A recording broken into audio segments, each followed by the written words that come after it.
மக்களே, நேற்று பெய்ந்த மழையில் இன்னைக்கு முளைச்ச காளான்னு இவ்வளோ வாய் பேசுறியா? பேச்சு வாக்கில் சொல்கிறோம்ல. ஆனால் அந்த நேற்று பெய்த மழையில் இன்னைக்கு முளைச்ச காளானை யார் லைவாக பார்த்துருக்குறாங்க? நான் பார்த்துங்க. போன வாரம் நல்ல மழையெல்லாம் பெஞ்சிட்டு இருந்தபோது ஒரு நாள் நைட்டு எண்ணெய் காய்ச்சிட்டு இந்த டோர் நீக்கி வச்சுட்டு இருந்தேன். அந்த ரூம்குள்ளேருந்து பார்க்கும்போது நல்லா பளிச்சுன்னு வெள்ளையா. ஆக்சுவலாக இங்கே காளான் முளைக்கிறது எனக்கு ரெகுலராக தெரியும், புதுசாலாம் ஒன்றும் பார்க்கல. டே டைமில் பார்த்தீங்கன்னா இந்த கோலமாவை அப்படி தூவி விட்டால் எப்படி இருக்கும், இந்த மாதிரி ஃபங்கஸ் மாதிரி தாங்க இருக்கும். அந்த இடத்துல பாருங்க கரிசலாங்கண்ணி முளைச்சிருக்கு பாருங்கள்.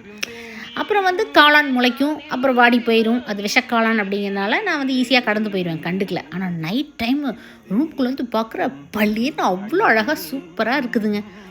பகலில் கோலமாவை தெளித்த மாதிரி இருக்குது.